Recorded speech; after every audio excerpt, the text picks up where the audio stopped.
오늘 하나님께서 우리에게 주시는 말씀은 고린도후서 1장 12절의 말씀입니다. 하나님의 말씀 같이 읽도록 하겠습니다.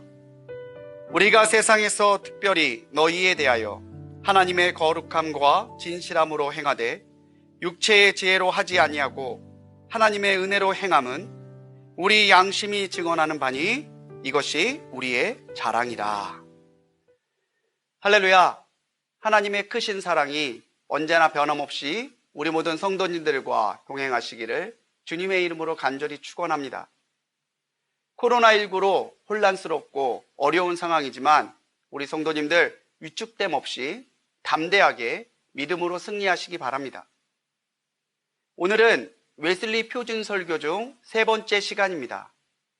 오늘 우리가 나눌 말씀의 제목은 우리 영의 증거입니다. 웨슬리는 이 설교를 지난 시간 김윤아 목사님이 설교하셨던 성령의 증거가 출판된 이후에 20년이 지난 1771년 새로운 설교집의 출간을 위해 작성했다라고 기록하고 있습니다. 의도적으로 웨슬리는 새로운 이 설교집에서 성령의 증거에 이어서 우리 영의 증거라고 하는 이 설교를 배치하고 있습니다. 성령이 우리 안에 오셔서 내주하심으로 우리에게 성령의 증거가 나타나고 그에 대한 응답으로 우리에게도 우리 영의 증거가 나타난다라고 하는 이 설교를 통해서 우리는 과연 우리 안에 나타나는 성령의 증거는 무엇인가? 우리 영의 증거에 대해서 알 수 있습니다. 성령이 우리 안에 내주하시는 우리 영의 증거는요, 바로 선한 양심을 갖는 것입니다. 이 양심은 우리가 일반적으로 생각하듯이 윤리적으로 비난받거나 법적으로 위반이 되는 일을 피하거나 안 하는 것이 아니라 성령께서 우리 안에 새겨주신 그 지혜를 따라 살고자 하는 거룩한 마음, 그것을 선한 양심이라고 부릅니다. 에스겔 36장 26절 말씀에서 또 새 영을 너희 속에 두고 새 마음을 너희에게 주되 너희 육신에서 굳은 마음을 제거하고 부드러운 마음을 줄 것이며 라고 말씀해요. 부드러운 마음을 우리에게 주신다고 합니다. 이 양심은 우리 안에 하나님께서 창조 때부터 심어놓으신 본성이고 성령님이 우리에게 지각과 지혜의 빛을 비추셔서 회복하시는 하나님의 능력입니다. 우리는 성령 안에서 이 선한 양심을 통해 무엇이 하나님을 기쁘게 하는 언어와 생활인지를 분별할 수 있게 돼요. 그렇다면 우리가 따라야 한다는 이 선한 양심의 기준은 무엇입니까? 웨슬리 목사님은 사도 바울이 로마서 2장 14절에서 기록하고 있는 대로 복음을 모르는 일들도 본성에 새겨진 율법을 따라 선하게 살 수 있다고 합니다. 착한 마음을 가지고 착하게 살려고 하는 것은 믿지 않는 사람도 할 수 있다는 거죠. 하지만 이것이 하나님의 뜻을 온전하고 완전하게 만족시키는 것은 아닙니다. 하나님의 말씀을 따라 선한 양심을 따라 살려고 하는 믿음의 백성들, 복음의 사람은 이와 다르게 말씀으로 분별하고 행동한다는 거예요. 성령의 감동으로 쓰여진 성경은 하나님의 사람으로 하여금 온전하게 모든 선한 일을 행할 수 있는 능력을 주시기 때문입니다. 착하게 사는 것과 다른 것은 말씀을 따라 사는 삶이 더 우리에게 선한 양심을 갖게 만든다는 것이죠. 선한 양심이란 우리로 하여금 말씀을 따라 성령의 인도하심을 기쁘게 순종함으로 하나님의 뜻을 온전하게 이루며 살아가게 하시는 하나님의 능력이고 거룩한 결단이고 우리의 믿음입니다. 웨슬리 목사님은 이 선한 양심이 바른 기초 위에 세워져야 된다고 그래요. 아무리 집을 아름답고 멋지게 지어도 기초가 흔들리면 무너질 수밖에 없겠죠. 웨슬리 목사님이 말하는 이 선한 양심의 바른 기초는 바로 오직 그리스도 예수뿐입니다. 고린도전서 3장 11절의 말씀입니다. 이 닦아둔 것 외에 능히 다른 터를 닦아둘 자가 없으니 이 터는 곧 예수 그리스도시라.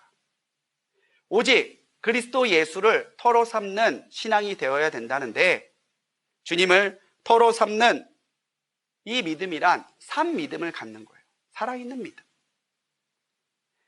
예수 안에 있으면 우리의 양심이 기쁘고, 예수를 떠나면 우리는 선한 양심을 잃어버린 채 두려워하게 된다는 거예요. 오직 그리스도 예수를 우리의 신앙과 삶의 터로 삼고 살아갈 때에 우리는 율법에도 부족함이 없고 율법을 뛰어넘는 하나님의 사랑의 법을 이루며 살 수 있다고 하는 것이죠. 바로 이것을 통해 성도가 구별된 사람임을 세상 가운데 드러내고 나타낼 수 있는 것입니다. 우리는 선한 양심을 따라야 살아야 할 것입니다. 그리스도인 우리가 성령의 빛 앞에서 세상의 윤리를 뛰어넘는 그리스도의 사랑의 법을 이루며 살 때에 거기에 하나님의 은혜가 나타나고 우리가 하나님의 은혜, 선한 양심을 따르며 사는 진짜 그리스도인임이 드러나고 나타날 것입니다. 우리 안에 있는 성령의 증거는요, 선한 양심의 증거가 우리의 삶에서 나타나야 된다는 거예요. 선한 양심을 따라야지 이 생각에서 그치는 것이 아니라 선한 양심을 따라 사는 모습이 삶에서 결실로, 결과로 나타나야 된다는 것입니다. 우리가 우리 육체의 욕망을 따라 살지 아니하고 성령 안에서 선한 양심대로 결단하며 사는 사람들이라면요, 마땅히 우리 생활 가운데서 성령의 열매가 맺혀져야 된다는 거예요. 언제나 진실은 증거로 증명되는 법입니다. 증거가 뒷받침될 때에 진실은 진실의 힘을 갖게 되는 거죠. 우리가 선한 양심을 따라 사는 사람이라고 한다면은 우리 삶의 증거가 우리가 선한 양심을 따르는 사람이라는 것을 뒷받침해 줘야 되는 거예요. 웨슬리 목사님은 선한 양심의 참된 행실은요, 솔직함이 있어야 된다고 얘기해요. 솔직함. 솔직함이란 하나님께 고정된 순수한 눈을 가지고 하나님의 영광을 위하는 단순한 마음으로 모든 일을 행하는 거예요.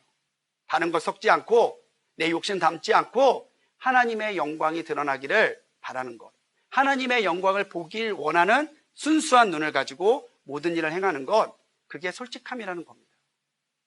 두 번째는 그 행실에 진실함이 담겨야 된다고 이야기해요. 진실함. 웨슬리 목사님은 우리 하나님은 선하시지만 세상의 신들은 거짓되고 미혹된다고 얘기해요. 그래서 세상의 신을 따르는 사람들은 하나님의 자녀에게 악을 행한다고 말하죠. 하지만 진실하신 하나님을 따르는 하나님의 자녀들은 오히려 악을 행하는 자녀들조차도 하나님의 은혜와 하나님의 사랑을 베풀 수 있어야 된다는 것입니다. 솔직함이 선한 양심대로 실천하고자 하는 그런 의도를 가리킨다면은, 진실함은 그 마음의 의도대로 행하고자 할 때에 어떻게 행동해야 하는가를 결정해주는 기준이라고 할 수 있습니다. 그런데요, 과연 우리의 능력으로 이런 선한 양심의 솔직함과 진실함을 제대로 실천할 수 있을까요? 자기 자신에게 물어보십시오. 나는 솔직하게 할 수 있을까? 나는 진실하게 할 수 있을까? 한두 번은 가능할지 모르지만 그것을 이어가는 것은 쉬운 게 아닙니다. 바울은 오늘 말씀에서 육체의 지혜가 아니라 하나님의 은혜로 행한다고 말하고 있습니다. 그렇습니다. 선한 양심대로 살아가는 것, 그건요, 성령을 사모하는 얘기해 주시는 하나님의 능력입니다. 율법과 윤리 위에 있는 성령의 감동이 오늘 우리를 감동시키시고 선한 양심을 따라 살게 하심으로 점점 하나님의 거룩함을 닮아가도록 인도하시기 때문이죠. 우리가 하나님의 뜻대로 사는 건요, 우리가 선해서가 아니에요. 우리의 부족함에도 불구하고 우리를 통해 역사하시고자 하는 하나님의 은혜인 것이죠. 웨슬리 목사님은 바울도 큰 지식과 큰 지혜의 사람이었지만 하나님의 성실하심에 도달할 수 없었다고 말합니다. 오히려 사도 바울에게 하나님의 용서하시는 은혜가 임할 때 그 사람은 그제서야 하나님의 완전함에 이를 수 있었다라고 지적하고 있습니다. 선한 양심대로 살 때 내가 아니라 하나님이 드러나시게 돼 있어요. 선한 양심을 하는데 내가 드러나고 하나님이 사라져 있다면 그것은 성령께서 주시는 선한 양심의 감동이 아닙니다. 내가 선한 양심으로 내 안에 있는 성령의 증거를 나타낼 때 하나님이 드러나신다면 바로 그것이야말로 성도의 자랑이 되는 거죠. 그래서 오늘 말씀에서도 사도 바울은 이것이 우리의 자랑이라 그렇게 말하고 있는 것입니다. 성령께서 나를 이끄시도록 온전하게 하나님께 자기를 맡기는 우리 성도님들이 되십시오. 돛담배가 바람을 따라 항해하는 것이 가장 안전한 길이듯이 오늘 우리가 하나님의 은혜에 나를 맡길 때 나는 하나님의 솔직함과 하나님의 진실함을 내 삶의 증거로 나타나게 하는 성령의 사람이 될 것입니다. 주님 앞에 솔직히, 주님 앞에 진실이, 세상 앞에 솔직히, 세상 앞에 진실이 내 안에 있는 증거를 하나님이 하신 것이라 드러내며 살아가는 우리 성도님들이 되시기 바랍니다. 마지막으로 웨슬리 목사님이 우리가 우리 영의 증거를 드러낼 때 나타나는 증거로 든 것은요, 우리 안에 기쁨이 있느냐는 거예요. 기쁨이. 웨슬리 목사님은 세상의 기쁨은 일시적이지만 하나님이 주시는, 성령님이 주시는 기쁨은 영원하다고 말합니다. 왜냐하면 아무 공로 없는 우리들이 하나님께서 성령의 빛을 비추어 주심으로 그리스도 예수를 보게 하셨고 그리스도 예수를 믿게 하셨고 그 믿음을 통해서 하나님의 영생의 은혜에 들어가게 하셨다는 것을 확신하기 때문에 그 사람은 하나님을 바라봄으로 잃어버리지 않는 기쁨을 받게 된다는 거예요. 어떨 때는 기쁜 것 같고 어떨 때는 우울한 것 같고 우리의 감정은 우리 자신도 믿을 수 없습니다. 하지만 성령님께서 내 안에 오셔서 내게 은혜를 주시고 기쁨을 더해 주시면 어떠한 상황, 어떠한 환경 가운데서도 하나님으로 인해 기뻐하는 그런 신앙으로 살아갈 수 있다는 거예요. 웨슬리 목사님이 말하는 기쁨은 먼저는 하나님과의 교제, 성령님과의 교제 속에 오는 기쁨입니다. 정욕과 죄악에 빠진 삶은 세상의 풍요를 누리면서도요, 늘 두렵고 늘 빈곤해요. 이익을 위해 사기를 치고 다른 사람에게 해를 가하고 순간순간 거짓말로 위기를 모면하며 살아가지만 그 사람은 늘 불안하고 늘 두렵습니다. 자신의 죄가 드러날까 봐 다른 사람에게 자신의 마음조차 드러내며 살지 못하는 그런 폐쇄적인 삶을 살게 된다는 거죠. 어릴 적에 아버지가 퇴근하시면요, 저희가 3남매인데 3남매가 다 달려나갔어요. 아빠 오셨다 이러고. 그런데 그날 뭔가 잘못한 게 있으면 아버지가 퇴근하시는 소리가 나도 못 나가겠는 거예요. 왜 그럴까요? 지은 죄가 있어서 혼날 것 같으니까 못 나가는 거죠. 이와 마찬가지로 하나님과의 관계, 우리가 선한 양심을 따르지 않으면 하나님과의 관계 속에 기쁨이 없고요, 성령님과 교제할 수 있는 교제의 특권이 사라지게 돼요. 갈라디아서 5장 24절, 25절에서 사도 바울은 말합니다. 그리스도 예수의 사람들은 육체와 함께 그 정욕과 탐심을 십자가에 못 박았느니라. 만일 우리가 성령으로 살면 또한 성령으로 행할지니. 웨슬리 목사님은 이렇듯 우리가 자아를 이기고 성령으로 행할 때에 우리의 선한 양심이 우리 안에 성령이 계심을 증거함으로 하나님의 은혜 가운데 좌로나 우로나 치우치지 아니하는 한결같은 신앙을 살도록 그런 기쁨 가운데 인도하시는 은혜를 주신다는 거죠.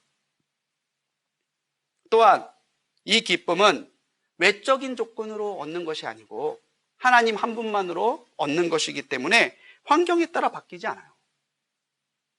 우리의 영혼이 어두워지지 않고 깨서 늘 동일하신 하나님을 바라보기에 핍박과 고난 가운데서도 우리는 기쁨을 잃지 않는다는 겁니다.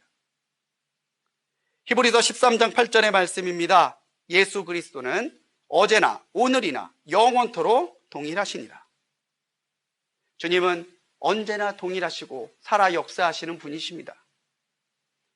코로나 사태로 혼란하고 두렵고 어려운 시기를 지나가지만 우리는 더 간절하게 주님을 의지하고 주님께 기도하고 예배를 사모하고 있지 않습니까? 왜요? 하나님께서 이 모든 것을 해결하실 수 있는 유일한 분임을 믿기 때문입니다. 두려워하지 말고 믿기만 하십시오. 하나님이 힘있게 역사하십니다. 끝으로 선한 양심의 증거가 주는 기쁨에 대해서 웨슬리 목사님은 영감이 살아나는 기쁨이라고 말해요. 영감. 마음이 어두워진 사람들은 무감각해져서 죄를 지으면서도 영적인 깨달음이 없다고 말합니다. 양심이 화인 맞은 것처럼 둔해져서 자기가 죄를 짓고 있는 것조차 인식하지 못하고 자신의 죄로 인해 다른 사람이 고통받고 있는 것조차 죄책감 없이 살아간다는 거예요. 하지만 복음의 사람들은 예민한 감각이 있다고 말합니다. 이것을 우리는 영감이라고 하죠. 마음이 부드러워져서 작은 죄에도 타협하지 않고 영혼이 깨어 하나님을 바라고 환난 가운데서도 하나님을 바라며 즐거워하게 된다는 거예요. 찬송이 저절로 나옵니다. 성령이 계시네, 할렐루야 함께 하시네, 좁은 길을 걸으며 밤낮 기뻐하는 것 주의 영이 함께 함이라. 할렐루야. 주님의 영이 함께하는 곳에 이런 담대함과 기쁨이 있습니다. 이 기쁨을 택하시기 바랍니다. 주님으로 인해 상황과 환경에서도 변함없는 기쁨을 누리시기 바랍니다. 우리 모두 영적으로 민감한 영감의 사람들, 성령의 사람들이 되기를 간절하게 소망합니다. 사랑하는 불꽃교회 우리 모든 성도님들, 우리의 영의 증거를 드러내며 사십시다. 말씀을 따라 역사하시는 성령님의 감동에 순종함으로 선한 양심을 나의 증거로 삼으십시오. 그 양심을 따라 솔직함과 진실함으로 모든 것을 행함으로 우리가 하나님의 영광을 드러내며 사는 성령의 사람이라는 것을 보이시기 바랍니다. 신앙의 결단을 따라 주님 안에서 영광과 기쁨을 누리는 우리 성도님들이 되시기 바랍니다. 이것이 하나님의 뜻이고 세상에 드러내 보일 우리 영의 증거입니다. 이렇듯 삶의 증거로 하나님을 드러내는 우리 모두가 되기를 주님의 이름으로 간절히 축원합니다. 기도하시겠습니다. 사랑과 은혜가 충만하신 하나님, 우리의 영혼과 삶을 빈수레같이 두지 마시고 은혜로 풍성하게 채워 주옵소서. 우리 안에 선한 양심을 회복시켜 주시고 세상의 쾌락이나 나의 욕망이 아닌 성령의 빛을 따라 성령의 감동에 순종하게 하옵소서. 성령님이 우리를 거룩한 성전으로 삼고 임재하고 계심을 선한 양심을 따라 솔직하고 진실하게 행하는 삶으로 증거하게 하시고 성령의 열매를 풍성하게 맺게 하옵소서. 우리 영의 증거를 통해 하나님의 영광을 드러내게 하시고 주님과 동행하는 기쁨과 영광이 우리에게 풍성하게 나타나게 하셔서 하나님의 살아계심의 증거가 되게 하옵소서. 코로나로 연일 고되고 혼란한 가운데서도 우리를 보호하시고 주님의 이름으로 승리를 선포하며 살아가게 하옵소서. 우리를 구원하신 예수님의 이름으로 간절히 기도합니다. 아멘.